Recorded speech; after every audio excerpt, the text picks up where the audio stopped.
Mr. Bhatia, we're bringing to our viewers multiple images from across the country, from Uttar Pradesh, from Bihar, even from Telangana, of protesters, these job aspirants, armed forces job aspirants taking to the streets, vandalizing property, arsoning, all of that. My colleague there, of course, reporting, when I asked him why is this continuing to happen despite the government trying to, bust some of the myths, so to say, around the Agnipath scheme, saying that the misconceptions remain, nobody is talking to them, Mr. Bhatia.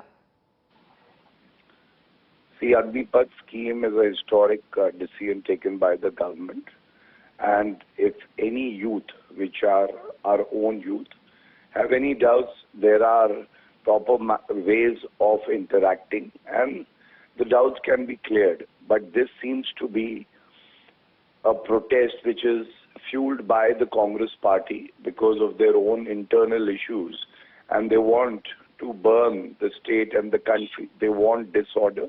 They want anarchy. That is how Congress thrives. No, you're making a very strong statement over there. Can I complete myself first, please? Sure, go ahead. In a country like India, there is no place for violent protest. You said these are youngsters looking for armed forces posts. I think any disciplined youth will not resort to such measures.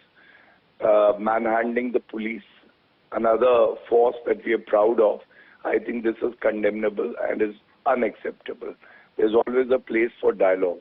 But the topmost leaders of the Congress party tweeting and NSUI showing its flag during the protest itself shows the real color and character of this protest, which is Congress-based, Congress-fueled.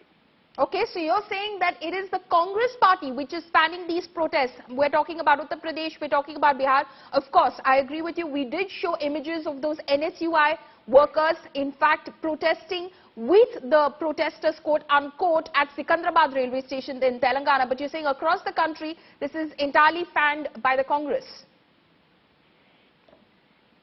Across the country, there are opposition parties, and they try to take advantage of any new scheme which is floated in the interest of our youth or the citizenry.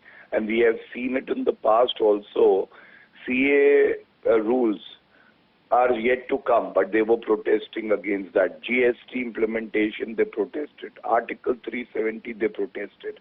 And now in this case, I challenge any Congress leader to have a debate and discussion on this issue. What are the negative points? What are the areas of concern? Everything is being addressed by the government. But Rahul Gandhi, Sonia Gandhi, they have only one modus operandi: create anarchy, unruly behavior by their leaders, and break law. No, but these are not their leaders, right, sir? They who are out on the streets. These are protesters. They are job aspirants. Or are you telling me that they are all Congress workers who are burning trains? You have checked the CV of all the students or the youth aspirants that you're talking about. How do you know they are not above 23? Let us have one thing very clear. In a democracy, there is no place for violent protest. Sure. If you support that, that is your view. I respectfully disagree with that. No, we are not supporting that. We are condemning the violence, and that has been the line that we've been taking, sir. Absolutely condemn what is happening, the damage to public property, the hooliganism, the vandalism, the arsoning that's happening. Absolutely not the way to register your protest if it is a protest that you're registering against the Agnipath scheme. But my question to you, Mr. Bhatia, is if the government should have engaged in more dialogue with these aspirants, possibly in order to, allay their fears, their apprehensions around the scheme and about their future, their insecurities concerning their future after the 4-year contract comes to an end. See, I just want to say two things to you. First of all, there is always a place for dialogue, a meaningful dialogue. And if there are any apprehensions, just yesterday, the age limit was increased by 2 years. What does it show? It shows that the intent of the government is right. There is flexibility. Second, who has formulated this scheme? This has been formulated after a very comprehensive discussion with people who man the armed forces. they are the best persons to advise the government, and the government takes their advice. And lastly, I would say that none of the earlier modes of entering the armed forces have been done away with. I think that has been made very clear. So if there is a person who wants to join the armed forces and be a permanent commission officer, that can be done. There is short service commission, and this is the third mode.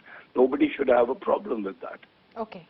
Mr. Bhatia, thank you so much for speaking to India Today. So the BJP over there, of course, laying out certain facts and saying that, one, this violence which these protesters are resorting to in Bihar, in Uttar Pradesh and in other parts of the country, completely condemnable. This is not at all the way to go forward if it is a protest that you wish to register vis-a-vis the Agnipath scheme. The government, he says, has shown its willingness to be flexible by, for instance, just yesterday, raising the age to 23 years. Remember, this short service contract, which is now available to youth, was earlier announced as available to youth between the ages of 17.5 to 21. There were many who made the argument that they have lost out on years because of the 2 years of the pandemic, and so it has been increased from 21 to 23 years.